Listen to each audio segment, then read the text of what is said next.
Coming up on this episode of Nintendo Cartridge Society, there are 8 million stories in Raccoon City. This is maybe 10 or 12 of them. There is a secret at Edge of Town, so the Nintendo Cartridge Society is at the edge of town with you.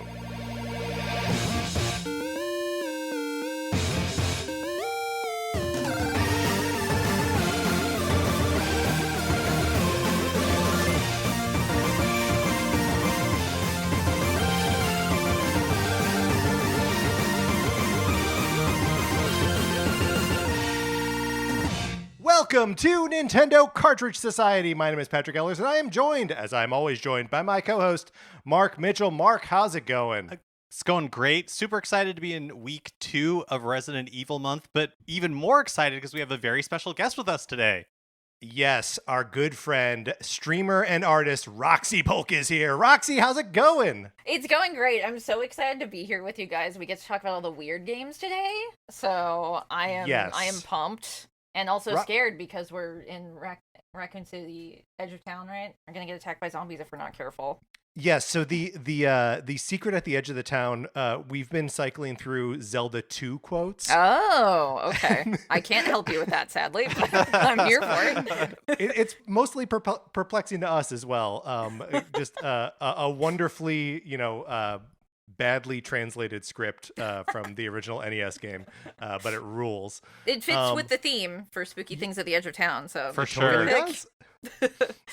Also, and we'll get to it, but I was sort of shocked going through the list of Resident Evil spin-off games, how many of them still take place in Raccoon City. Even after it's been destroyed. I love it. But before we dive into that, just want to shout out the Patreon, patreon.com/Nintendo Cartridge Society, where if you are supporting us at the 8-bit or 16-bit levels, you get access to our once-a-month episodes of miniseries like NCS at the Movies. Yeah, where Patrick, myself, and usually a special guest are going to the movies together and then talking about it. In February, just kind of continuing the spooky theme, the secret at the edge of town, we're going to be seeing Scream 7 and talking about that, so that should be a lot of fun. I've been making my way through the other Scream movies, so I watched 1, I watched 2, I'm into 3. These I've seen all of those you've before. Seen those, right? Yeah. Right. So I'm it's a little bit eating my vegetables, fun vegetables, stabby vegetables, but I'm excited for to get into 4, 5, and 6, which I've never seen before and know nothing about basically. Again, I'm very excited for you to get to certain points because we've seen this trailer together a couple times, and I always want to lean over to you and be like, how is this possible? But I don't want to spoil. Roxy, have you seen the trailers for Scream 7? I actually haven't, which is crazy because it's probably like my favorite horror movie franchise. Like if I had to pick out of all of them. Yeah, especially like the first 4 movies I just love. The new movies are fine. I don't know. There's things to enjoy about them and things to not enjoy about them. Totally. So I figured like a lot of trailers give away stuff. So I'm like, I'm just going to watch it at some point, like whenever it comes out or maybe when it's on streaming later. Smart. So I didn't want spoilers, but is it a crazy trailer? There's just one thing in particular where I'm like, hold on, that can't be. Okay. And I don't want to say more because Mark hasn't gotten to why it couldn't be yet. Yeah, hopefully I'll get there soon. You won't. I really Rox, I agree with you that like 4 is a step above the 2 that come after. Yes. But I sort of like 5. 6 is the first one where I've been like, ugh. Yeah. And I think also like the first time I watched 5, I was like, hell yeah. And then like I saw some of the things people were pointing out and I was like, yeah, but I still had fun. Yeah, it's fun. Yeah. And it's about toxic fans. Like, that's cool. Yes, yeah. I mean, like, that's a thing that's so interesting about the Scream movies in general. They're like a snapshot of what horror media is like at the time they come out, like for each one of them. So that's definitely like one of the things to address. It's a perfect thing to choose. Scream hasn't done their Resident Evil movie yet, though. There've never been zombies in Scream. I mean, yeah, they'd be going into supernatural territory at that point, I suppose. Yeah, it wouldn't work, but they just haven't done it. I mean, maybe that's what they did in the TV series. Yeah, no one will ever know. Yeah, I don't think that anyone's ever watched that, right? I don't think so. You should also be in our Discord if you're not already. Email us, Nintendo Cartridge Society at gmail.com. and we will send you an invitation. You can be in there, chat with people who like Nintendo and listen to this show. And then you can tell us what things we didn't know about Resident Evil spinoffs, which is what we're going to talk about right now.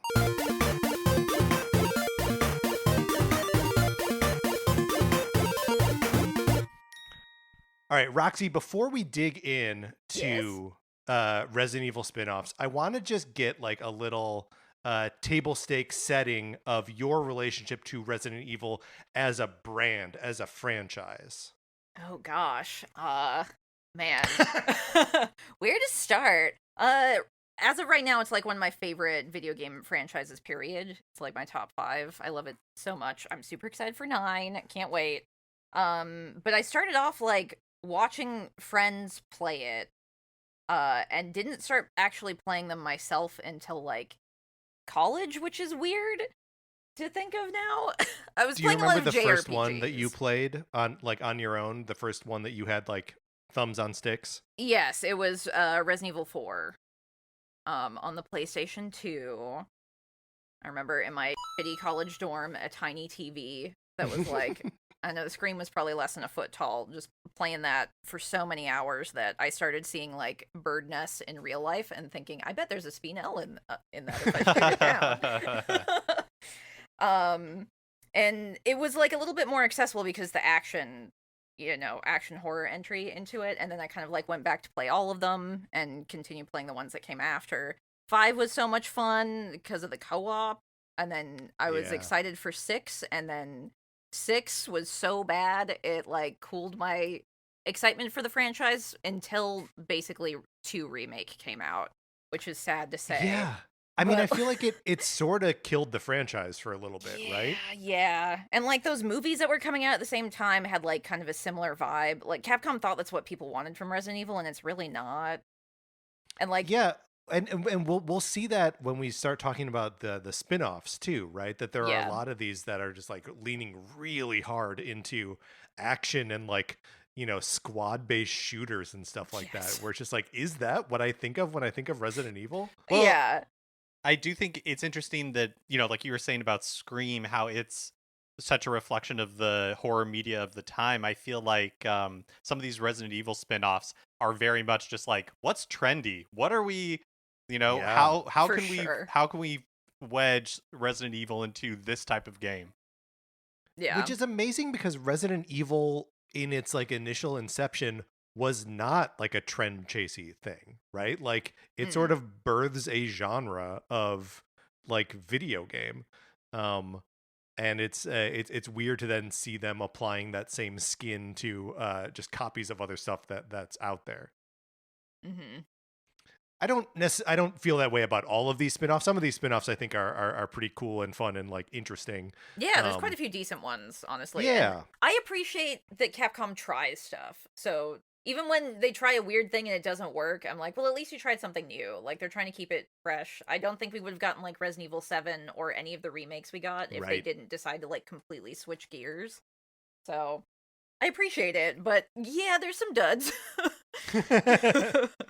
Well, there are some duds, but so go ahead, Mark. Well, I was just going to say, I think the other thing, once we start getting into it, is that as Resident Evil started getting away from, it goes further into like 6 and all that kind of stuff, they are using the spin-offs to also do some of, I guess, make it more familiar, which is kind of like a weird thing to be like, the spin-offs are closer in spirit to the original games than some of the later numbered entries. I don't know. It's just Resident Evil is an interesting beast. I think Resident Evil also has a little bit the Star Wars problem, where it's like the most interesting thing about Star Wars is the rebels fighting the Empire, and the most interesting thing about Resident Evil is Raccoon City, right? Yeah. That there's like one big unavoidable thing at the center, and it's like, we destroyed that. Yeah, I feel like so many of the times when they've tried to like branch out of it or be like, it's the whole world being invaded by zombies, the scope just kind of like gets away from them, and then it's like, when you make it the whole world is the stage now, you kind of can't do the more interesting, smaller story about like regular people dealing with this crazy thing that happened. Yeah, it's the difference between being in a like sci-fi movie and being in like a horror movie, right? Like horror movie, it can be like there are zombies right here. Sci-fi movie is there are zombies everywhere. Yeah. Well, all right. Let's kind of just go through these spin-offs one by one. We have a list, pretty good list, I'd say, of 16 games that we're going to talk about today, and we'll see if they all count as spin-offs. Yeah. I don't know. Yeah, there is one on the list that you kind of prepared me for yesterday when we were on another podcast where I was I tipped my hand a little. Yeah. Well, I mean, like I can see it right now. So yeah, I got things to say about that too. Well, let's start with the first spin-off. I think inarguably the first spin-off from the year 2000, PlayStation's Resident Evil Survivor. The like first person perspective. Roxy's got a copy of it. She's showing the camera. Amazing. Right now. Resident Evil Survivor. It's got a random guy on the front cover and a weird monster. Who could it be? That random guy is like the quintessential like late 90s Resident Evil artwork. Yeah. You know? He just looks like what all the guys look like. Yeah, it's just like generic white guy with brown hair.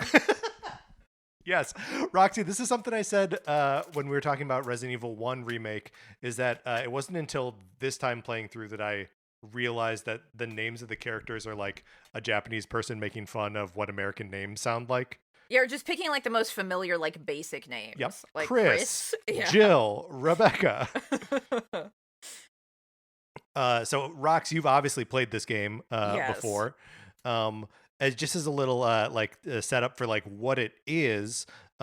This game, it was a light gun game in Japan and Europe, and is the beginning of the Gun Survivor series of games. So they made 3 of these games that are Resident Evil and 1 that's Dino Crisis. Oh, really? Yeah, and so there for a lot of them there were arcade versions as well. I don't know if Survivor had an arcade version. But man, I mean, I remember like first trying this game and being like wholly overwhelmed by it because of that first person perspective. But and like we didn't get to play it with a light gun, I'm assuming, right? So you're just playing it with a controller. Of course not. Yeah. So it's even more wonky. Rox, what are your memories of this one? Gosh, it's got like the classic terrible voice acting, which is a lot of fun. But like the story is such a mess. You start as a guy who doesn't know he's got amnesia. So that's great to start out with. You're a random guy who doesn't know why he's here and the zombies are after you. I have such vivid memories of streaming this game when I played it for the first time, because that's another thing I guess I forgot to get into. I had like my journey of revisiting them and playing a lot of some of the older ones I didn't play. I was doing it all live on stream with other folks too. The final boss in this game is one of the most infuriating boss fights I think I've ever encountered in any game ever. It took me like an hour of having to do like chip damage because of how weirdly balanced it was. And if I fucked up and like, I guess I was like on 1 HP at one point too as well. So it was just like so tense and so angering, but I fucking did it. And I'm never going to play it again. But I'm glad I played it. It's weird. I can't even remember what the main character's name is. Do we have it in the? I don't think he has a name. No, I think he does. I'm looking it up right now. So okay, yeah. When he first lands on the island, there's like 2 kids, and they think they call him Vincent, and but it turns out that he's not Vincent. It turns out that he's some other person. Is he like a reporter or something who was going after Vincent? Oh, I don't. Let's see. Am I misremembering? Probably, maybe. Yeah. Oh, you can probably tell. I've never played this one before. But anyways, his name is not Vincent. He's somebody else. This might be Vincent. I think Vincent was like the guy in charge of the island. Yes. Yeah. Exactly. I will say, island, cool setting for a zombie thing. Oh yeah. Ark. Could his name be Ark? Ark. That's his name, maybe. Yes. Like Ark Thompson. Ark? A-R-K. Okay, all right. Yeah. Wow, Ark Thompson. How could I forget a name like that? Iconic. And I wonder, again, if that's just a mishearing of Art Thompson. It definitely could be. Yeah, I think an okay game. But what one I've not revisited in like 26 years, I guess. So is it purely on rails, or is there any amount of like exploration? I think you move around first person, right? Yeah, the gun survivor games are not on rails. Oh, okay. So it's the Wii games that are the right, Wii ones exactly. Are... So yeah, there's exploration involved. But yeah, weird to think of them as also being light gun games, if that's the case. The only game of its kind, it says on the back of the box. Sure. Well, yeah, until the sequel comes out next year. Ooh. All right, so that's Resident Evil Survivor. Let's move on to Resident Evil Code Veronica, and of course, this is the controversial pick. Mm-hmm. Is this a spin-off game? It is a non-numbered entry in the series, and it is kind of wacky, right? Yeah, for sure. It's got a Steve in it. It sure has a Steve in it. Well, and it's got Alfred Ashford as well, who is wonderful. Poses as his twin sister for like half of the game. Is awesome. His voice actor's line reads like live in my head rent free to this day. Yeah, me too. It's so disappointing when he's recast for Darkside Chronicles. Oh no! Okay, I guess I didn't hear that because I did not have a Wii. So damn. Yeah, it's a different. How could they do that? It's a different voice actor. The guy in Darkside Chronicles isn't bad, but he doesn't. It's not the same as he is in Code Veronica. Okay, if Code Veronica. So what is a spinoff, right? A spinoff.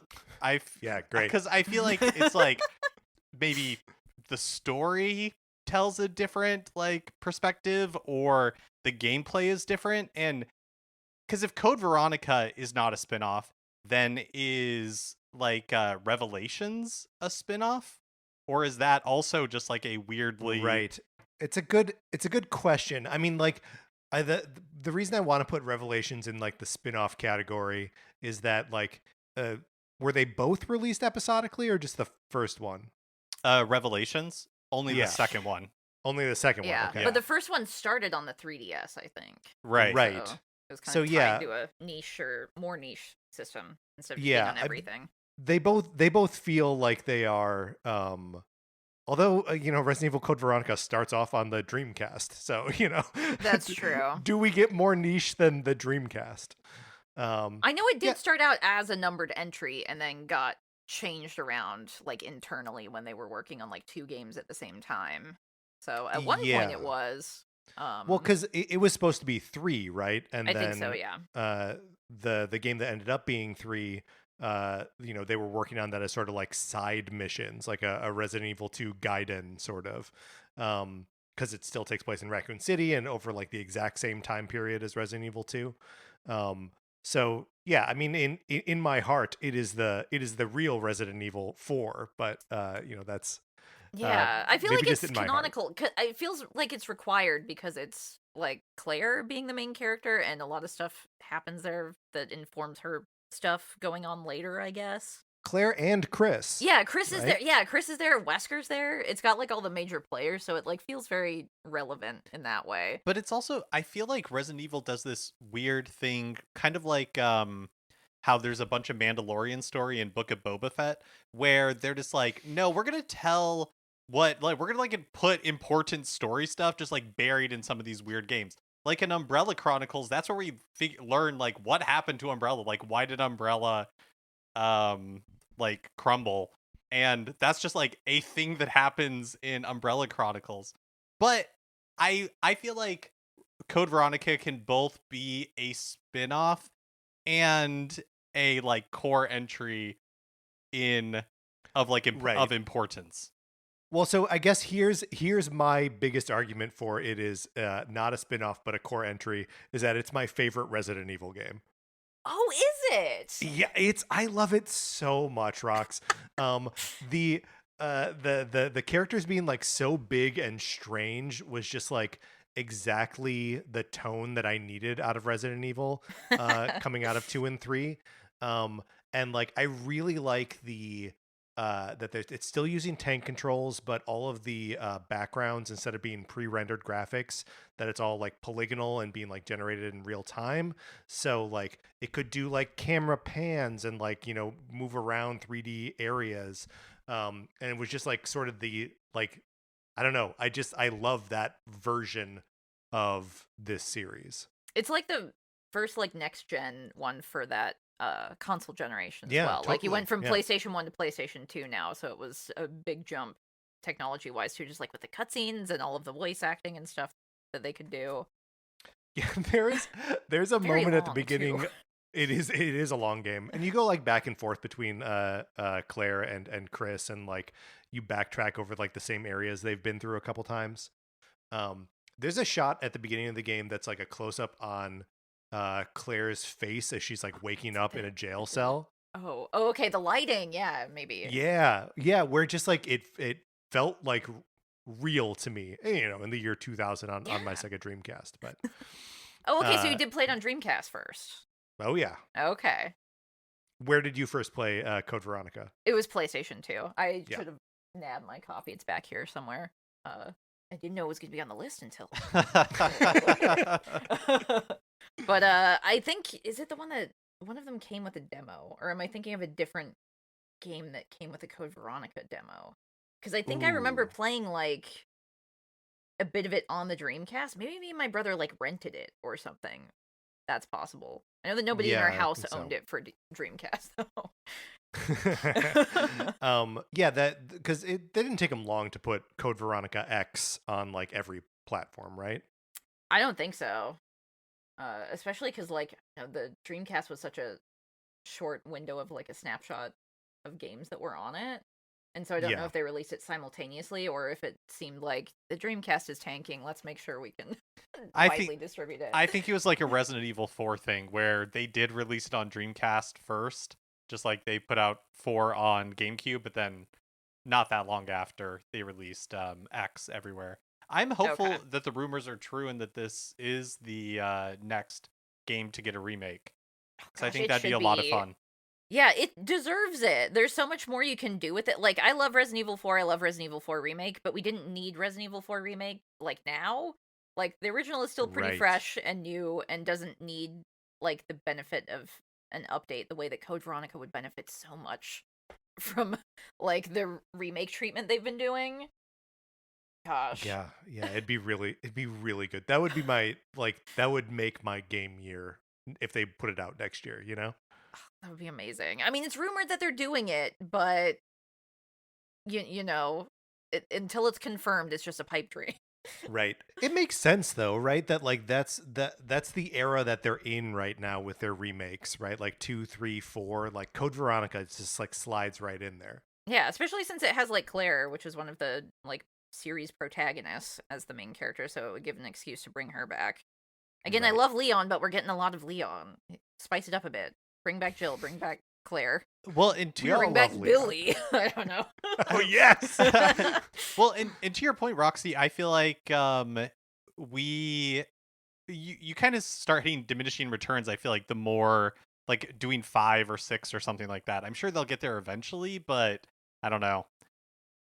Yeah, especially because they will have to, I don't know, we'll see how they would interpret Steve in modern day and how they would interpret Alfred and his relationship with his sister and all of everything that goes into that. Like, in modern day? Yeah, there's an aspect of, like, cross-dressing and, like, you know, Claire's like, he's a maniac. And it's like, well, okay, I mean, yes, but also, you know, like... Yeah, because it seems like it's coming as a trauma response. Like, it doesn't feel like he's trans. It feels like he's using cross-dressing as a way to cope with just the fact that his sister is... Oh, wait, is this spoilers? We can talk about this, right? Yeah, we can talk about it. It's fine. Yeah, that, like, Alexia is sort of dead, but also not, like, she's just gone, and he doesn't know how to, like, cope without her being around since she was always in charge. So that's how he does it. Yeah, so he puts on her clothes to fool you, or just to, like... I think he's just talking to himself about it. You're right. He's, like, having a conversation with himself in the room at one point when, like, Claire and Steve are listening in on it, so it's, like, not for their benefit at all. It's just what he does. Yeah. I mean, and then he's like shocked when he sees himself in the mirror with like the makeup on, because he's like, wait, what? And he like freaks out and runs away. So it's almost like he disassociates when he's doing it. So I feel like there's a way to handle it where it's not like his identity in that way. It's more of like a trauma response, but who knows? I don't know. Yeah. I don't know how nuanced they intended to be in the original game, or if they're going to do that in the remake. But that's like the stickiest subject I think they would have to touch on there. Well, Rox, you and I mentioned last night when we were on other podcast about the Steve character. Yeah, Steve. And so Steve is a character that Claire encounters early on in the game, and is sort of like your like a little bit companion character throughout, but he's so annoying. The most annoying man. The most annoying man in the universe. Or teenage boy, I guess I should say. He's really boy. Yes, he's really teenage boy coded. He looks an awful lot like 1997 Leonardo DiCaprio. Yeah. He's also a couple years younger than Claire, so Claire's like a cool badass lady who's a couple years older than him. So I think he's kind of relatable in the fact where he's like, I want to be cool in front of this like hot older girl, but he doesn't know how to do that, and he's just an idiot. No, he's such an idiot. But they for the X re-release of it, they changed his hair to make it not so Leonardo DiCaprio-y. No. That's so it's funny. Like, I need to see a photo of this. It's a little bit more of just like a swoop in front of his forehead, instead of like the mid part of like, I guess that's really more the Romeo plus Juliet Leo haircut. You know what I'm talking about? I think so. But I get my question is, what do they do to update him for like what is that look? What is the equivalent of that now? Right. Yeah. I mean, just another reason why we have to have one of these remakes. It's probably a mullet, to be completely honest. Those are back. Mullets are back. Maybe that or some sort of like TikTok boy hairstyle, possibly. Oh yeah, there we go. Broccoli hair. What if he had broccoli he's hair? Have broccoli hair. Have broccoli hair. Yes. Yeah. He's doing the what is the thing? Is that mogging or whatever in the camera?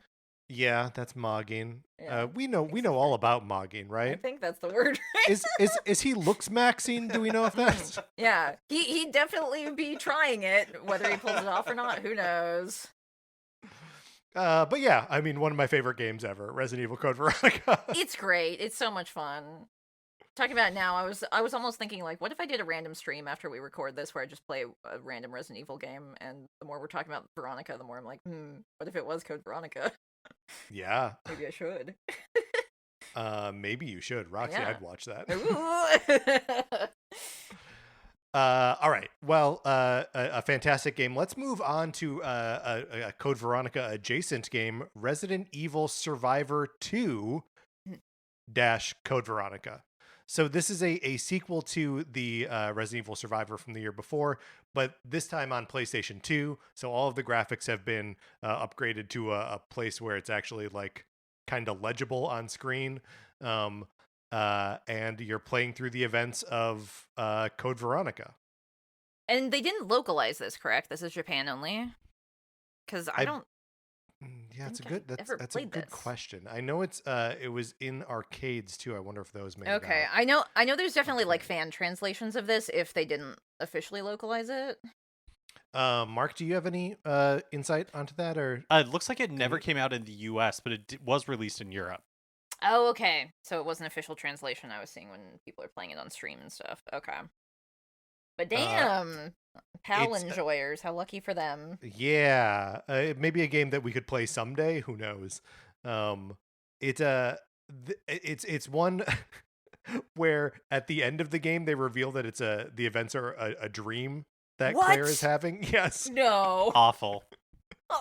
Luckily, I think that's the only one they do that for. Even when stuff gets crazy, it's all like exists. It all like canonically happened. I think for the most part, all of these are canon, right? Some amount of canon. I think so. So Resident Evil Gaiden is pretty aggressively not canon. We'll get to that in a second. But I think when they started it, they were like, yeah, this will be canon. And then later they were like, nah, who cares? No one played the Game Boy Color game. So.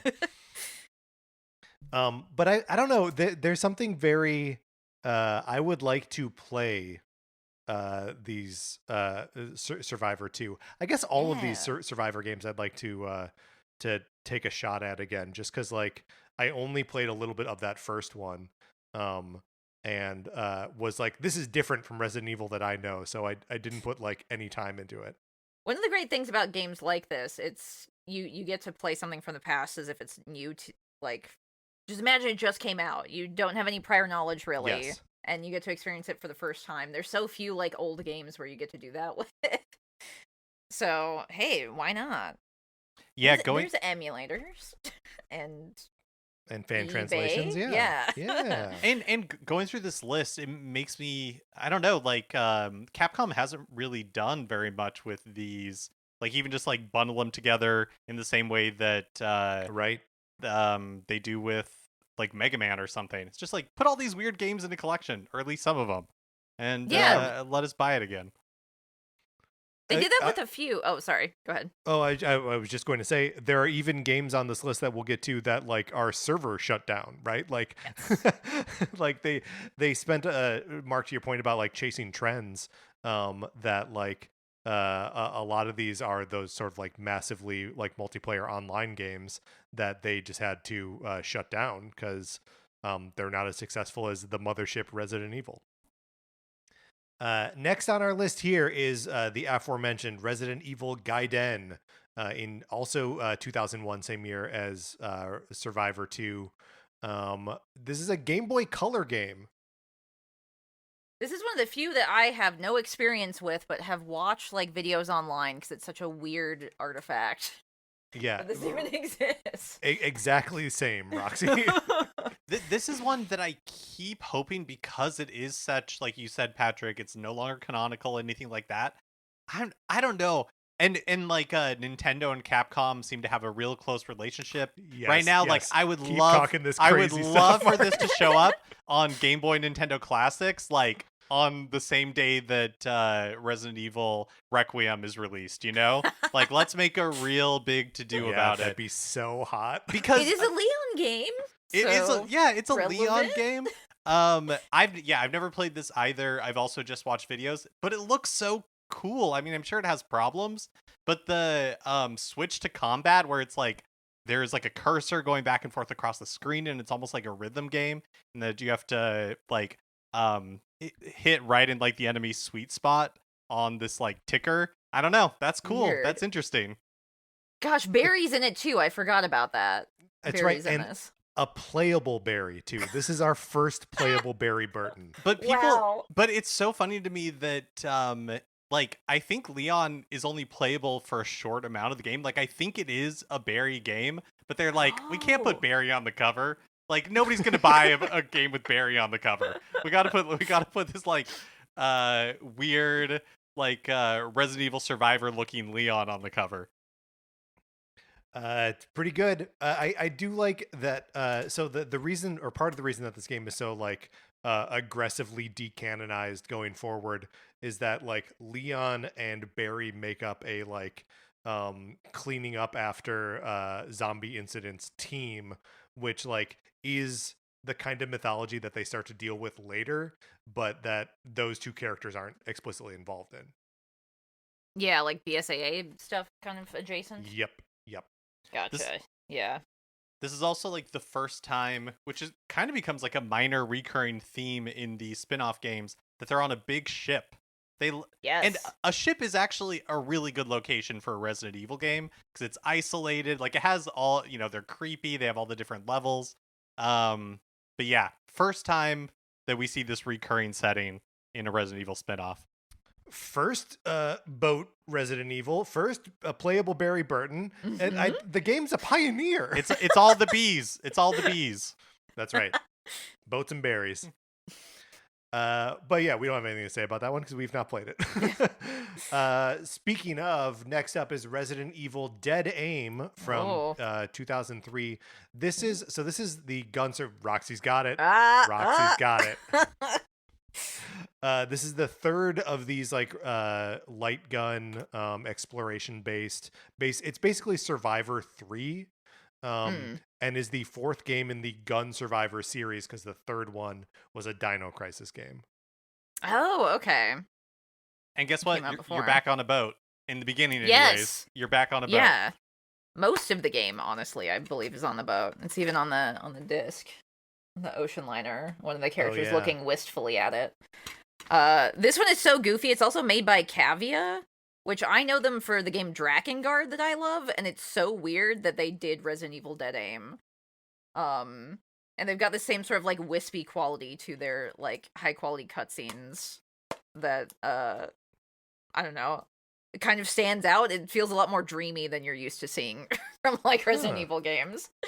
There's also, like, a proto-Ada character, or there's just, like, Ada with the serial numbers filed off lady in this as well. We have Ada at home. Yeah. And I mean, the guy that you play as well just very much feels like we have Chris at home. Or no, Leon at home. He's a little more trying to be sassy. I haven't played this one, but when I was looking it up and watching some like cutscenes about it, isn't like the main antagonist name is like Morpheus? It all feels just very like influenced by the Matrix. I mean, I could see that. I think it's like a weird, sexy plant woman, though, so very different vibe, for sure. Taking a page from Alexia, I guess. Alfred is not a Matrix character. Alfred, what am I saying? Wesker. Wesker, Jesus. Yeah. I got really just hung up there.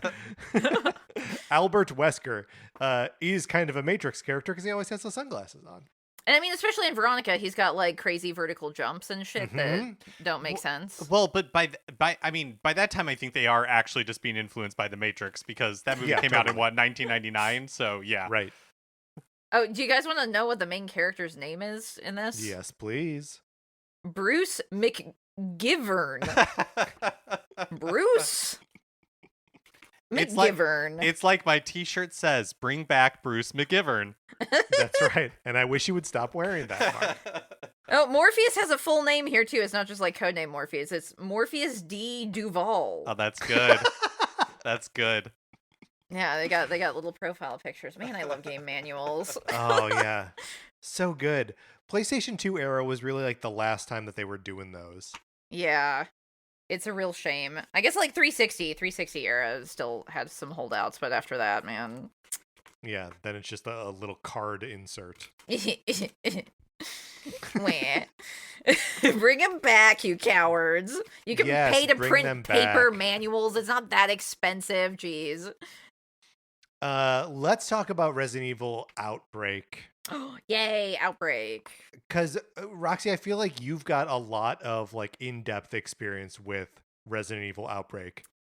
Am I wrong in that? But like not on the PlayStation 2 at all. Because like my house did not have an internet connection like that. But I remember one of my childhood friends owning the first game, and we didn't really understand how to play it, and we couldn't really play it however it was supposed to be. Maybe we could have done 2-player. We didn't have a multi-tap to do 4. But like in Japan, it was more common to have a like hard drive or a router. Well, I'm not exactly sure. Modem. Yeah, I guess a modem.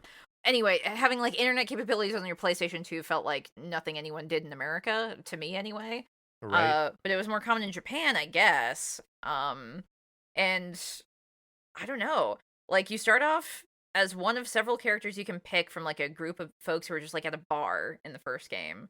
They've all got like a different kind of like ability, and there's like a infection percentage meter. So like for how many times you get bit, it'll keep going up, and you can turn into a zombie and then control the zombie and bite your friends if you want to make things difficult for people. But that's wild that they let you play as a zombie version of the character then, and then you can actually lose characters if you're not careful. So what was it kind of like? Did it feel a little bit more kind of arcadey in that like the sessions were like short enough that like you could die, become a zombie, and then sabotage your friends? Or were they like long campaigny kind of things? It was kind of like a long campaign. So like I didn't get to play this on the original PlayStation, but I have actually played it on fan servers because fans are amazing, and they've literally made it so you can play it now in modern day, and I need to get like a group of folks together to like play that. Especially because one of the main characters from Outbreak, her daughter is the main character who's sharing the spotlight with Leon in 9. So it feels relevant. Oh my gosh, no way. Yeah. Whoa. Yeah, I think is Ashford? No, Ashcroft. Ashcroft, yes. I want to say Ashford, but it's Ashcroft. She's in the purple pantsuit. She's like a reporter lady. So you can play as her mom in Outbreak 1, and I don't know if it's the same characters that carry over into 2. But there's like some really weird shit where it's like, hey, if you don't stand in this corner during this boss fight, you literally can't progress. And how did people know that? Just, I don't know, trial and error over PlayStation 2 internet for like years.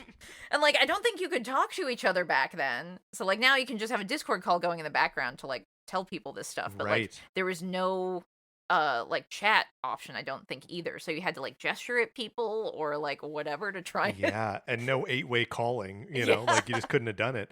What's so cool about that is like that quality of a Resident Evil game where it's like it's not really telegraphing what you're supposed to do or how you're supposed to survive an area, or like things seem to just sort of like randomly happen. Like you don't feel like there are all these invisible systems, right? Yeah. In like a regular Resident Evil game, to have that applied to like a 4 or 8 player, whatever it is, 4 player simultaneous online game is really cool. To just have a bunch of people trying to like stab in the dark to be like, how can I, get anywhere in here?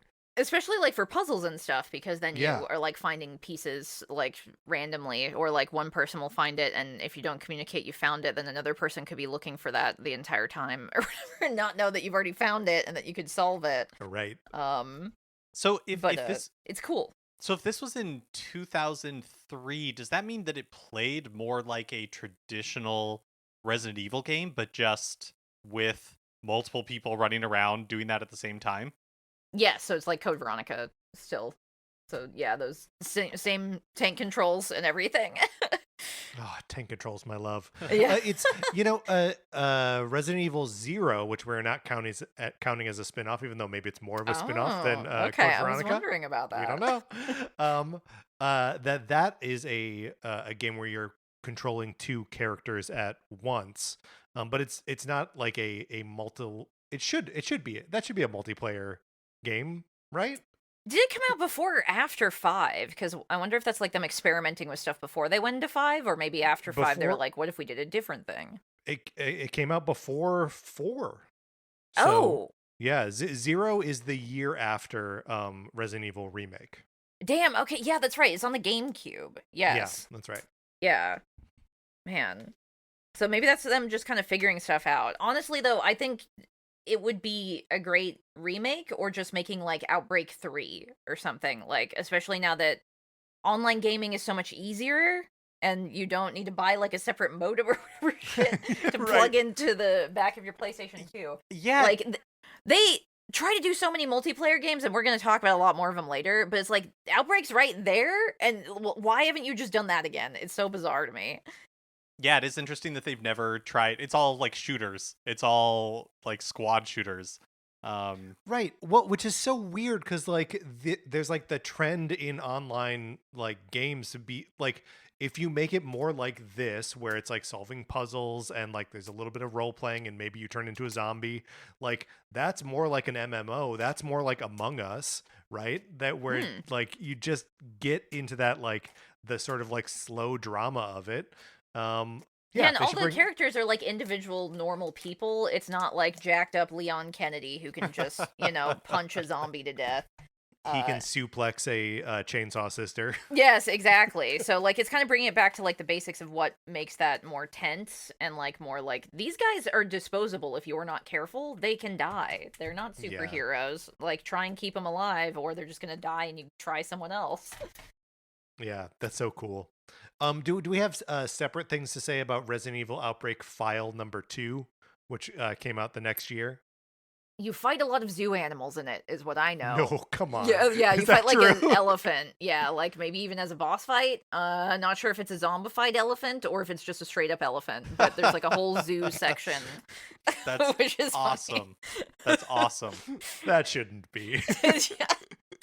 I mean, 0 had the problem too, where so many of the bosses were just like, "What if a bat was big?" I've always wondered like why that is a Resident Evil thing, where it's just like this one's a big roach. The snake is huge now, because are they also infected with the virus, but instead of being turned into zombies, they just get embiggened? Yeah, I don't know. Yeah. I mean, big spiders, big sharks. There's the alligator in Resident Evil 2. At least in 5, they had like a bat caterpillar boss thing. Do you guys remember the Batapillar? That's like the most iconic boss for me. I don't remember. It's very goofy. Look it up. It's like the body of a bat with the wings and stuff, but then for some reason it has like a weird like caterpillar kind of tail section grossness to it on the bottom. And it's giant also, because of course it is. Well, of course. But see, I feel like that's something that Resident Evil 4 figured out.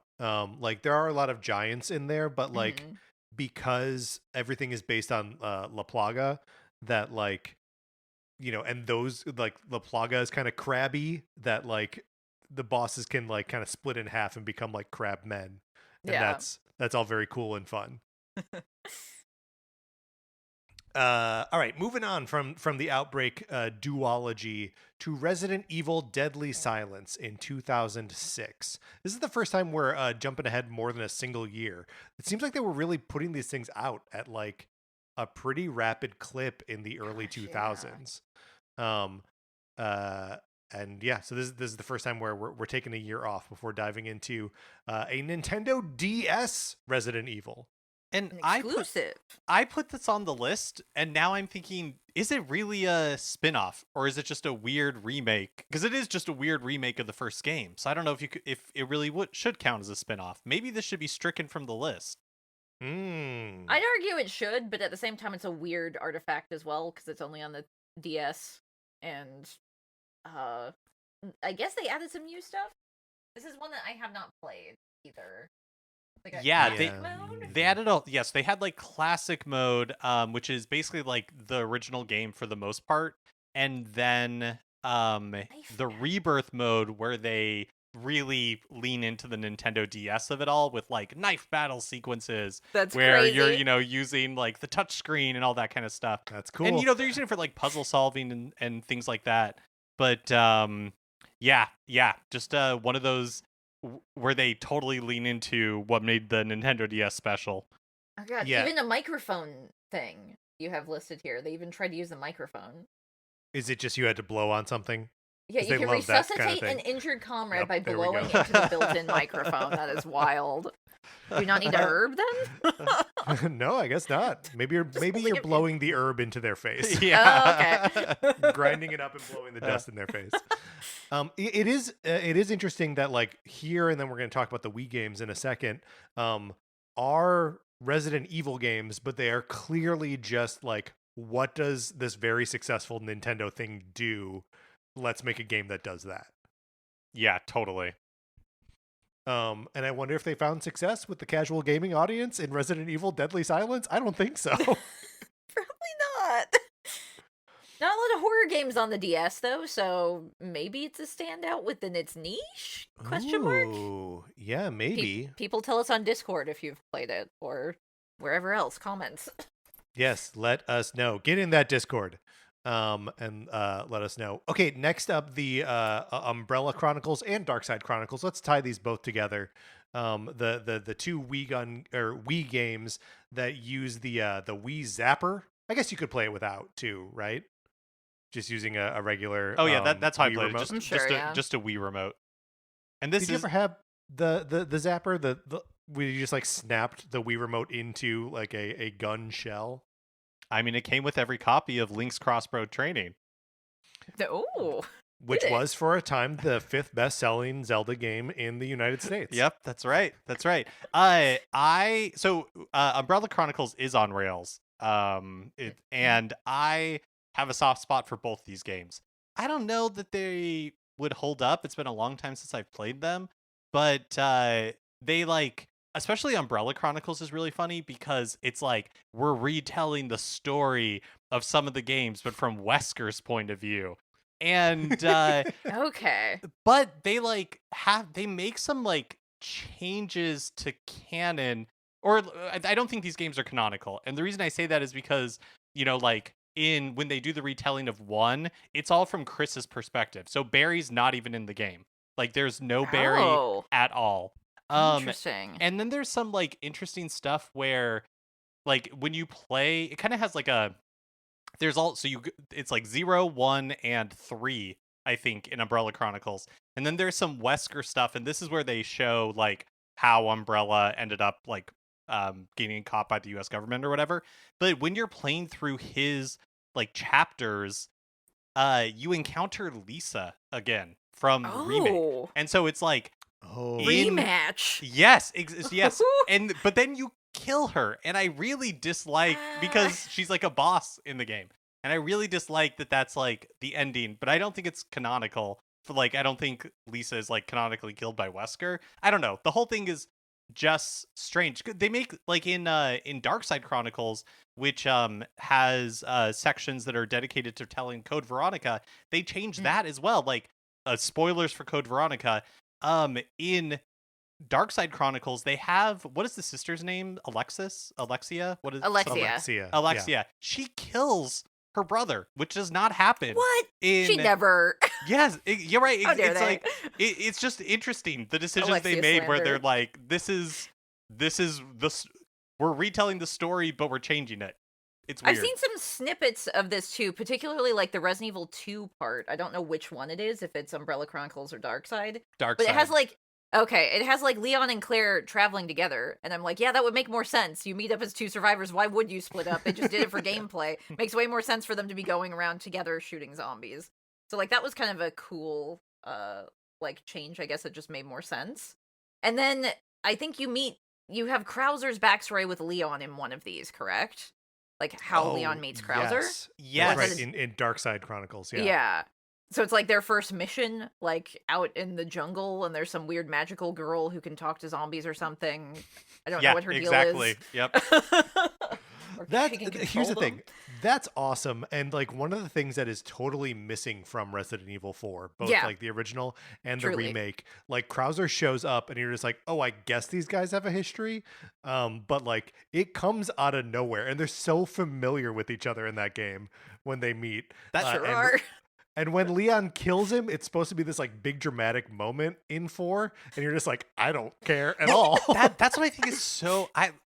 That's why I love Resident Evil, and I love some of these spin-offs, because you're like, did they have this in mind when they made 4? But the first time they're telling this story is it's like some Star Wars George Lucas stuff where they're like, absolutely. Yeah. I was just gonna say this is like Resident Evil Dave Filoni, like going in and fixing the Clone Wars. To make episode 3 make sense. Yeah, like they've never ported these either, so they lived and died on the Wii, and that's it. If you don't know about their little side story stuff, then too bad. Yeah, then Capcom that's it. says. They should bring these back. These two games, come on. Do it. I remember them being actually pretty hard. But you could play Umbrella Chronicles in co-op. But you shared a life bar, and Brutal. And not so fun. This was like in the thick of when everybody was crazy about QuickTime events, and so there would be like QuickTime events in the game, and when they happened, both of you had to get the like button presses accurately, or you would die, and you would just like, oh no, it was pretty But I feel like you had to unlock it. I don't know if it started with it. Anyways, I played quite a bit of these games. So there was a while in this generation where I was Wii only before I got like a 360 and then a PS3. So whenever there was like a new like thing from a popular franchise that I could play on my Wii, it was always really exciting. Did you play that? There was a Dead Space game that was Extraction. Oh yeah, there we go. I did play Extraction. Yeah. Also, I mean, Resident Evil 4 on the Wii is supposed to be really fun because you are controlling it like it's a gun. It makes it way easier, but it is super fun. And a lot of that carries over to like the version that's on Switch right now, right? The motion control, or like you can turn it on. Oh, probably. Yeah, I can't. I That's cool. played 4 on Switch, and now I can't remember if I did it with motion controls or not. Yeah, and you're forgiven because that was like 8 years ago. Yeah. Switch is old now. All right, moving on from the Umbrella and Darkside Chronicles games to yet another Nintendo-only release, Resident Evil: The Mercenaries 3D. Then this is basically taking the Mercenaries mode from Resident Evil 4. So like a multiplayer. No, I guess it's not multiplayer, but it feels like it's just like a gauntlet of challenges where you're like out in a space. fighting waves of zombies. So I never owned this. I never owned this because I thought it was multiplayer only, and it wasn't until looking it up today that it's not. There you can play it single player, but it did have multiplayer as well. Oh, that's great. Okay, because I was gonna say that was such a wasted opportunity to not do that. So glad they did do that. So I have this game on my 3DS. I downloaded it before the store shut down. I don't think I've ever played it. I might have, but I don't remember it at all. Yeah, this is another one I have not played either. Because, like, Mercenaries is fun when it's attached to a core game. I didn't really want to play only that. But, I don't know, it also just seems like it would be super weird to play on a DS. It feels like it would be strange to control. Yes. Well, right, because especially because by that point, it's sort of the Resident Evil 4 / Resident Evil 5 like gameplay style, which is way more action focused and a lot more like in line with the sort of like dual stick controls of like modern third person action games. But there's not a right thumbstick. On the DS. Well, this was the first game outside of Japan that supported Nintendo's Circle Pro Pad? No, Circle Pad Pro. Circle Pad Pro, which was like a little like dock basically you could put your 3DS into, and it gave it another Circle Pad. Oh my god, I didn't know this existed. Yeah, that's wild. This was the one.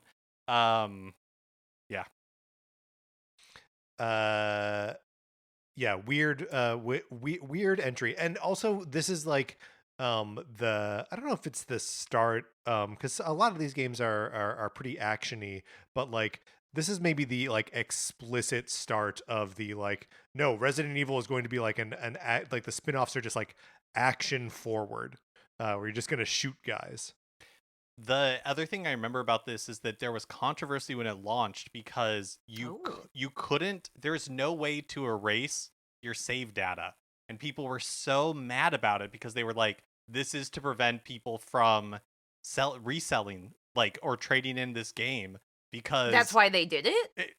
I think Capcom was like, that's not why we did it. No, but they never did it again. But anyway, because there would be no way, if you traded in this game, there'd be no way for somebody to buy it and then like start all over. They would just carry on from whatever progress you had made. Weird decision. That's so like messed up, because then you can't even replay it yourself as the owner of it. Like, why? Well, right. I mean, you could replay it because they're all just like challenge maps, right? It's just that as you're going, you are unlocking more stuff. So like, there's no way to erase your unlocked progress.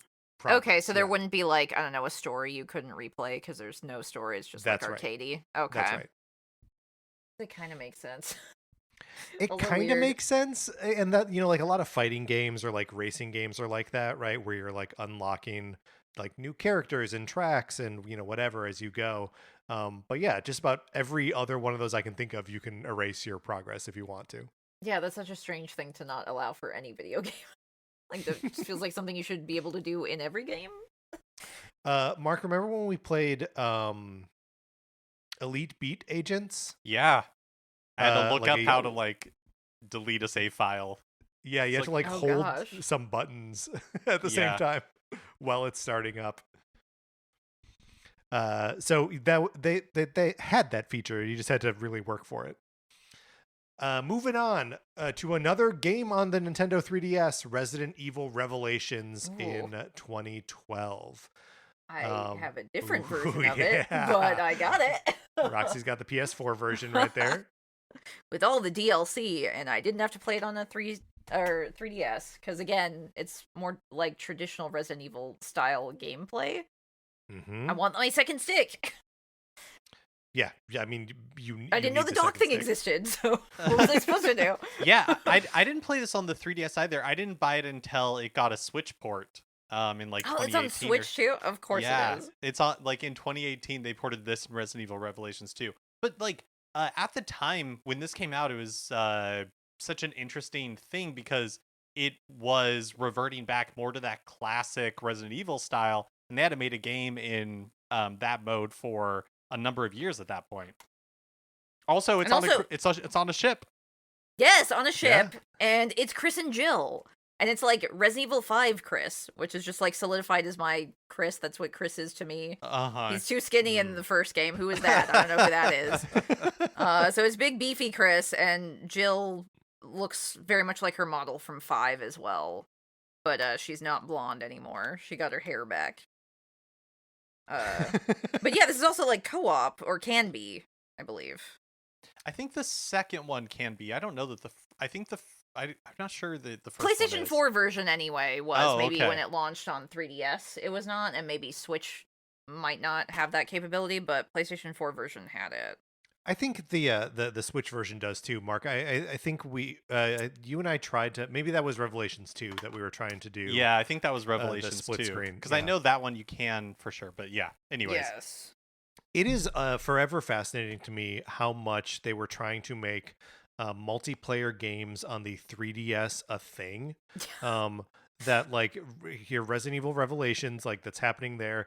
It's like Metroid Prime Federation Forces or Zelda Triforce Heroes, like all of these things where they're just like, yes, get together with all of your friends and all of their 3DSs and all of their copies of the game so you can all play together. But I feel like it's a much bigger thing to do in Japan than like it is here. Absolutely. Yeah, yes. I was gonna say the same thing because like Monster Hunter was hugely successful on the 3DS. So okay, they were doing that too, huh?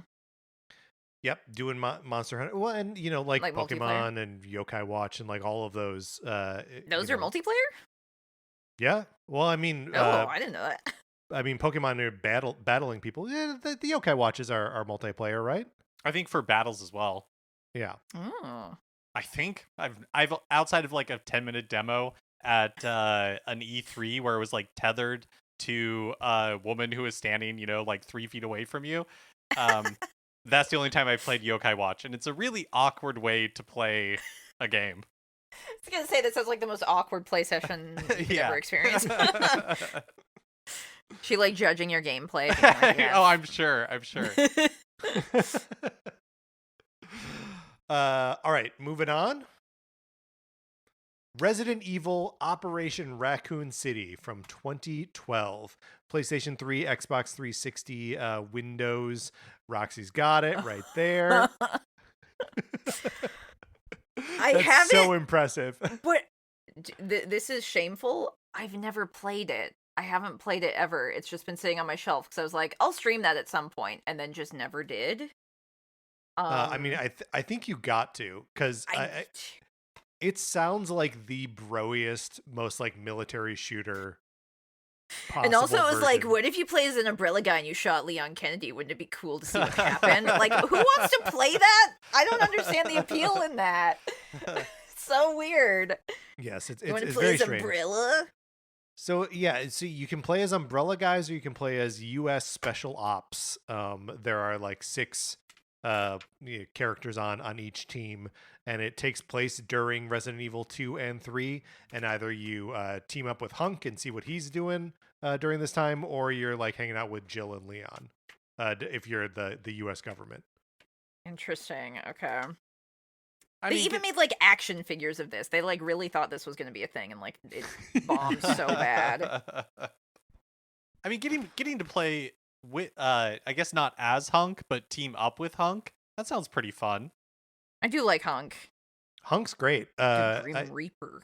The Grim Reaper. I loved like unlocking the Hunk scenario in Resident Evil 2 was one of my like finest preteen achievements. Being able to play Resident Evil 2 well enough to unlock that was awesome. Hunk's rad. Is that 4th Survivor, or is 4th Survivor from something else? Like the scenario? That's 4th Survivor. Okay. Yeah, it's 4th Survivor. So I'm looking at the manual, and this has an infection system as well. Your player can get infected, turn into a zombie, and also fight your teammates. So just like Outbreak. Yeah, apparently it's something they chose to like hold over, which is strange. You can dive. You can do a quick draw. Okay, of course, cover. It sounds good. Roxy, there's like blood you need frenzy? to stream this tonight. If you're bleeding, zombies will be driven into a frenzy, and it shows you just absolutely being mobbed. Okay, if they've got bleeding. If in that game you traverse a zoo, it actually sounds like it'd be amazing. yeah, man. Melee attack, brutal kill. You can use zombies as shields. You can take them like hostage, like as a shield. That's cool. You're I think joking. It's just ahead of its time. Well, they're like trying to bite your arm while you're like got your arm, like keeping them up. Like, what the hell? That feels very Dead Rising, doesn't it? Yeah, yes. totally. Like swinging a zombie around like it's a weapon. Yeah, man.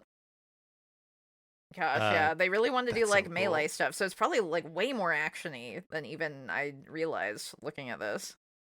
Both this and what's the Umbrella Corps both have like really abysmal reviews. Makes sense. Like people at the time were not interested in playing that sort of action focused multiplayer Resident Evil game. So also, like, Umbrella Corps is just straight up broken from what I know. From what I know of Operation Raccoon City, at least it plays the way it's supposed to. Right. So it's a point in its favor. You can play the video game. Novel concept. It's a low bar that we're approaching here.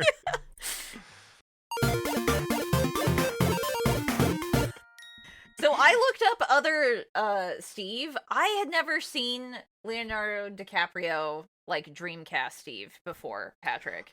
Oh, right. That makes sense. That crazy. your Steve would be the swoopy haired one. Yeah, because he was just Code Veronica X Steve. Ridiculous. Well, I'm glad you've seen the true Steve now. Yeah. I had no idea this was true Steve's face. Also, it does make him look like older and less like a teen boy. He Not by really much, looks like a teen boy. Right. This is another one like that different level. Like one of them is 15, one of them is like 17, I guess. This is another one where they recast. I mean, we haven't talked about it, but they recast like voice actors all the time. All the time. But right.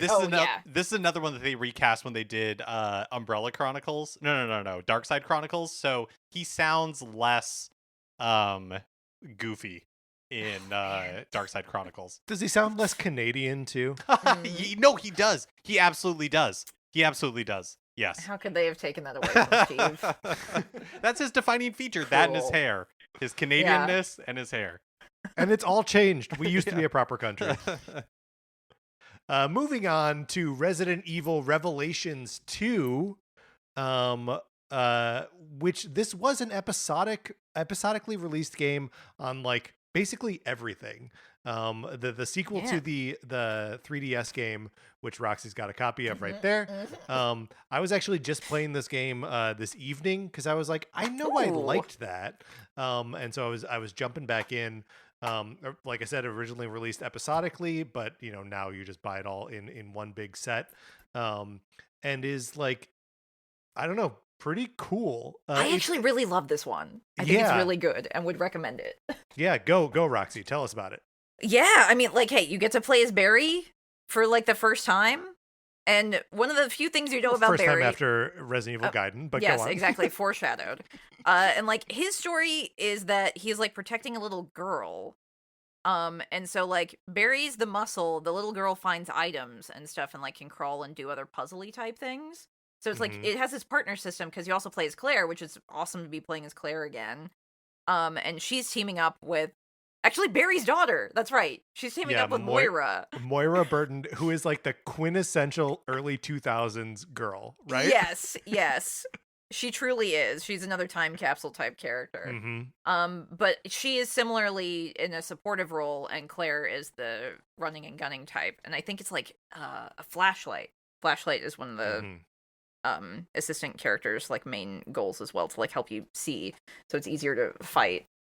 So it's very fun to do co-op, especially if you have friends who like don't like the shooting part and just kind of want to like hang out. Like I played it with one of my best childhood friends who like, it's funny, she was the one actually who owned Outbreak, but she just kind of fell off from playing games like this. But she was like, oh, I'll look for glinties. She called them glinties, all the little like That's sparkly awesome. items. And then I was shooting things with Claire and stuff, which was super fun. And so it's like fleshing out Barry. It's this whole thing trying to find his daughter, but also like protecting this weird little child as well. You can see Claire again. Claire can't catch a break. Any guy she's even like remotely either she likes or likes her, they just die on her. And that happens in this game again too. She like works for a aid organization So it's kind of like Chris went into military shooter BSAA, like, I'm going to shoot the zombies. And Claire was like, what if I try and fight it through, like, an aid organization, but then I end up fighting zombies anyway? But that wasn't the goal. The aid organization is called Terra Safe. Like right. TERRA, like the Earth. But the game starts off with like a little introductory video about the organization Terra Safe. And it's you're talking about like, you know, saving the world from bioterrorist attacks, because Terra doesn't always need to end in Oris. That's amazing. And this is like playing during their like, you know, office Christmas party or something. And then like just a bunch of umbrella guys like swing in through the windows and are like holding everyone at gunpoint and like kidnap Claire and Moira. I think it's like on some man-made island thing too, or something weird like that. A bunch of weird skyscrapers. Well, and it totally leans into the episodic part of it, because it like it's constantly dropping like cliffhangers. And because I guess spoilers for Revelations 2, but one of the big like twists in it that you find out in the first chapter is like Moira has been dead for 6 months, and Barry is now just coming to the island 6 months later to come look for her. I forgot about that. And also it has what is her name? Alex Wesker? Wesker's sister features prominently in this game. Yeah, I think she's like the final boss essentially, and like, I really wanted Revelations 3, and it seemed like they were setting her up to do more shit in Revelations 3, and then it just never happened. It got canceled. Which, it was kind of fun how they were doing, like, these mainline games and these side games where you got to explore more stuff, do other weird things. Not as much pressure to be, like, the coolest, best new thing, because it's a numbered title. Right. And so I was like, yeah, doing these kind of, like, lower budget, like, I want more of these. And they just, I don't know if it wasn't because they weren't successful, or they were too much work.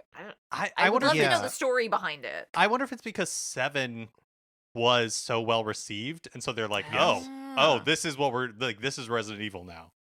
Well, especially because like I think they like having 2 different tracks for Resident Evil, and now they've got like the remakes and like 7 and 8, 7, 8, and 9, right? So that's like 2 different distinct flavors of Resident Evil, and so they don't really need to have the Revelations game to like fill the old kind of style anymore. I will say, you know, we were giving them a lot of guff for chasing like military shooter trends, but you know, when this came out, episodic releases was super trendy as well. Like this was like right in the throes of all those Telltale games. Yes, the Telltale. I couldn't remember the company. But yeah, like The Walking Dead and all that kind of stuff. I wonder if they were also using this as like a way to gauge sales for like how much money they could make if they kept doing this, and then maybe if it wasn't making enough, like, you know, chapter to chapter, that kind of like got them to cool off on it as well, maybe. I think also like there was a lot more stealth and sneaking around in this that you could do, especially as Barry, because you want to keep the little girl out of the line of fire, and like a lot of it almost made me think of The Last of Us. Because you literally have, like, bricks to throw at zombies and stuff. And again, you're, like, a dad figure protecting a child, like, daughter character type. Wow, the gameplay really is Last of Us-y. Yeah. Like, the gunplay really does feel like the Last of Us. It's not as, like, polished, but is, like, yeah, it's that exact same setup. Yeah, it's a little more grounded. It feels less like it felt more tense, and like, yeah, Barry's just like a middle-aged guy trying to do his best. He's like Barry kind of buff, but not really. Like he's dad buff. He's competent. Yeah, exactly. He's got dad bod buff, if that is a thing that exists, or if I just made it up. You guys know what I mean either way. Yeah, so it feels like a little more tense. Again, I think it's just more interesting when you have characters who were not as superpowered put in these situations, because it makes it way more interesting. And then, yeah, like, maybe they won't survive till the end. Like, we haven't seen Barry in years. Maybe this is his send-off. Who knows?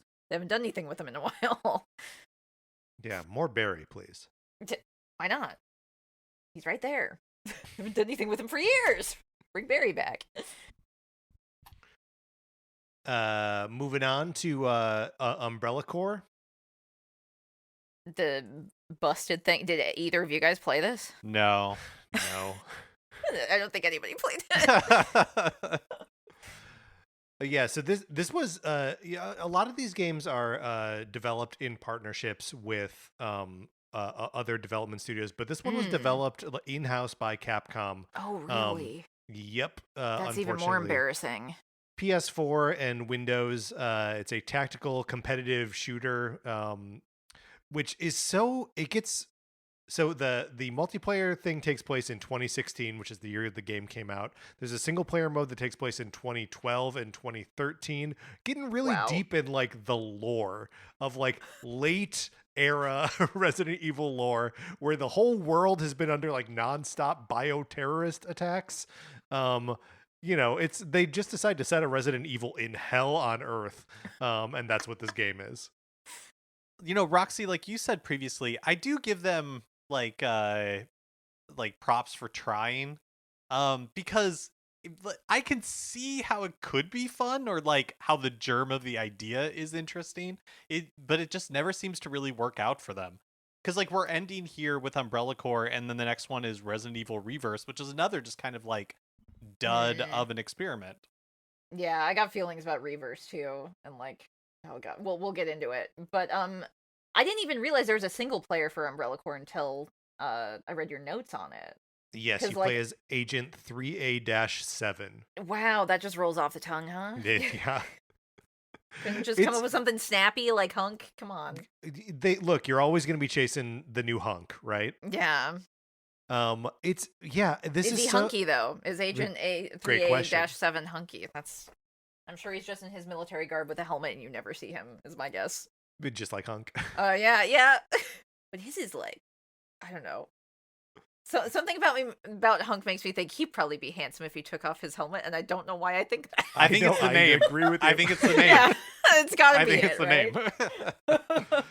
name. Something I found fascinating while trying to figure out what Umbrella Corps actually was, because it's not a game that I played when it was out, is that its wiki article is poorly kept, not very well written, and like it is clearly just like one or two people with enough interest in Umbrella Corps like wrote it up, and it is not you go into like any other video game page and there's like a tiny war going on in the discussion page, and that is not true of Umbrella Corps. I think this game is very little loved and very little documented. Can you even still play it? Is this one of those ones that has dead servers, or is it local? It's probably, I don't, I'm not sure. But yeah, biggest thing I remember hearing about this when it came out at the time was just that it was so broken it was unplayable. Great. Even when people were trying to give it a shot. So I was like, okay, yeah, I'm not touching that with 10-foot pole. Like the setup as well, where I just thought it was the tactical shooter. Not even tactical. I thought it was just like a shooter. I didn't even know there was a single player mode though either. I thought it was all multiplayer. It almost makes me want to look it up because I can't even imagine what the story would be.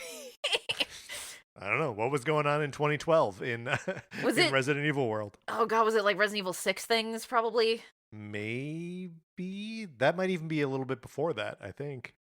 Could be. The timeline stuff there. I should probably know this timeline stuff better, considering how much time I've invested into these games and how much I like them, but I do not know. Well, so like 1, 2, and 3, they all take place in like 1998, right? Yeah. And then 4 is just a couple years later, right? Like 7 or 8 years later. That sounds about right. Yeah, I think it's like 2004 or 5 or something. Yeah. Okay. Yeah. So maybe that is around the time of 6. Feels right. I have never tried to figure out the time. Like, this us talking about it right now is the first time that I've like ever considered what the timeline of these games are. Like, because if 4 is like 2004, 2005, like, are they all relatively contemporary to the time that they were released? That's a good question. I think so, actually. I'd have to check with 9 though. Yeah, like is 9 supposed to be in the 2020s right now? I assumed, like but actually I don't know. After, because how old is Leon now? How old are any of these people? If or are they like Iron Man, where they just continue to be the same age? So some characters they do let age, like Chris and Leon.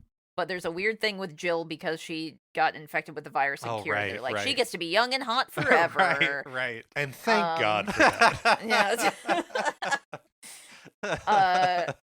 Ladies aren't allowed to be old and crusty, guys. You only get old and crusty Leon, okay? But yeah, they haven't shown other characters like Claire, seeing what they're gonna do with her. But like Sherry, is a child in 2 and then is an adult in 6. Yeah, no, that's true. Yeah, so, she grows up. Yeah, they play with it, but I've just never thought about it before. All right, and then I guess that does bring us to Resident Evil Reverse from 2022. Mark, you want to walk us through this one? Sure. So this is another one that as far as I can tell, has 0 Wikipedia presence, because if you try to, like, on the Resident Evil series page, if you try to select Resident Evil Reverse, it just redirects you to the village page, and there's like no information about it. But as far as I've never played this, as far as I can tell, it sounds like Roxy, you have, so you can probably tell us more. But as far as I can tell, you got it for owning Resident Evil Village, and then like it was like a free gift or something. It came out with Resident Evil 3 remake. Oh, so okay. One of the reasons why I despise this game is I feel like it took time, effort, money, and marketing away from DLC we could have gotten with 3, or like additional levels or content for 3, like in the base game, or DLC for later. And like, you're saying this is why there's no Clock Tower segment. That's what I suspect. And I think it's also because this was not like internally at Capcom that 3 remake was made, and RE-verse feels like the people who made that, they were like, well, we want to make our own thing too, because I think they got like money from microtransactions and stuff from it, and like maybe saw future life from that, whereas like, you just make RE3 remake, it's done and out. Right. But so like maybe Capcom was like, yeah, sure, you guys can make this because we like experimenting with online game stuff. And this was another thing where you're like playing as a test subject captured by Umbrella, and you're just like random people. They had like, I don't know, at least 8 different characters you could play as. And it was kind of like round based. So you'd have like a timer and certain objectives you had to do, and you could play multiplayer with people. And it would be like, I think there was also a mastermind possibly who was controlling the monsters. So if you got someone who was really good at it and knew what they were doing, and you're just a baby player who doesn't have things figured out yet, you just get steamrolled and don't even know why. So it's like really not user friendly for like new players. So like if they wanted to try and onboard new people to get excited about it, terrible playstyle for that. Especially because like if you are playing as a survivor, you have to hope your entire team can survive and do stuff. Because the mastermind will have like, they can have like super powered zombies. I think there's even like some sort of tyrant type thing they can send at you. They can send like bosses and stuff at you. Cool. It was also quite glitchy too. It's this kind of like round based like online like game as a spin-off to a main series remake is Mark and I were talking about this the other day, that there was a Final Fantasy VII Battle Royale that came out around the time of Final Fantasy VII Remake. What? Yep, it's called I didn't know this. It's called The First Soldier. Oh, was it a mobile game? Mobile and PC, I believe. Okay, I did not know and it's similarly that game ran for like 13 months and then they took it down. Square Enix is so bad with mobile games; they just do that all the time. They're the worst, yes. But I mean, Capcom not too much better here. Reverse came out in October 22 and then was shut down June of 25. So that's like 2.5 years running. Yeah, gosh, I didn't even realize the servers were up for that long. If you guys ever want to talk to someone who likes it, for some reason Mikey likes this, and I'm like, does he really? I thought I knew you, man. Like, why do you like? How can you like this thing? There is something to doing the co-op gameplay, though. I will say, especially like asymmetrical multiplayer stuff. Like, I played Dead by Daylight for a good chunk of time. Not the same thing, but kind of like a similar idea there. And I think like asymmetrical multiplayer games are not as big of a thing to do now, but it makes sense back when they made this to do that. Yeah. Well, so that brings us to the end of our list of Resident Evil spin-off games. something that I find interesting that like in this list is that there's nothing in here, like a lot of these games are like, what does Resident Evil look like if it's more actiony? But there's no like spin-off where it's like just purely a horror experience. Do you know what I mean? Yeah. I wish they would have done that, or I wish they would do that. Yeah, something more like an escape room, or like more puzzle focus and horror focus, like stealth and stuff. Or even something more like just straight up narrative, like not a visual novel necessarily, but like where you're making choices and stuff. Like like Telltale game or like a Man of Medan, whatever the Dark Pictures games. Yeah. That would be cool, but they never did that. And they probably never will. I mean, what a great opportunity to bring back everybody's favorite protagonist, Bruce Givern. Yeah. Whatever, Give like Bruce I'm always shot. saying. Yeah. He escaped at the end of that in a lifeboat. He's still alive somewhere. Let's set the next game in that lifeboat. He got Ada from Wish. They made out in the boat, I think. Like the end of Dr. No. They're making out in a boat. How picturesque. All right, let's close this out. Roxy, thank you so much for going through all of these games with us. Thank you for calling me in. This was so much fun. I probably talked your guys' ear off way longer than I was supposed to, but no, it was perfect. Yeah, this was awesome. Obviously you are streaming all these Resident Evil games from now until forever, but Roxy, what would you like to plug? Come join me on Twitch. Me and Patrick are in a games club playing Fire Emblem Awakening, and I'm playing all of my playthrough on Twitch. And I will be playing Resident Evil 9 when it comes out day one, so if you want to hang out for Resident Evil vibes, cool. Come do it. It's Red Mage Roxy on Twitch. I can't even remember if I said that. I said, come join me on Twitch. Where? Yeah. I'm also on Blue Sky as well. Come say hello. Also Red Mage Roxy there. Yes. Roxy, I've been meaning to ask, did you look into if because you're emulating Fire Emblem so you can stream it. Yeah. Does that have all of the downloadable content in it that we were talking about? It does not. So I have to see if somebody who, either the person who made the emulator has like an add-on to it or something, or I just don't get to interact with that. I'm bummed out if that's the case. I mean, if you don't get to interact with it, neither do like anyone else on the Games Club. Yeah, except it's for just me, like because I downloaded it a long time ago. Yeah. So I actually have it on my hard copy of the game, so I could just maybe try and plug in that and play it, but I would not be able to stream it, unfortunately. Yeah. But that's only if maybe I haven't gone through it in my playthrough, because then I would have to do a whole new playthrough to get to the point where you can access the DLC.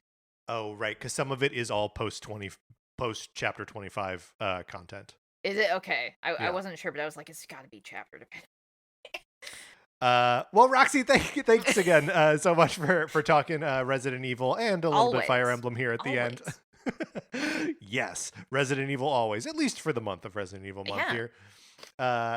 That's going to do it for this episode of Nintendo Cartridge Society. Thank you so much to our 16-bit patrons, Connor McKay, Patrice Millette, Kyle Seaborn, and Drew Mackey. We appreciate you and everyone who is listening or interacting with us in any way. Get in our Discord if you're not there yet. Email us. We'll send you an invitation.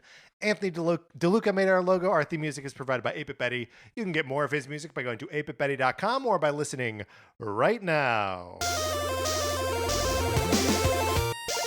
For my co-host, Mark Mitchell, this is Patrick Ellers saying thank you for listening.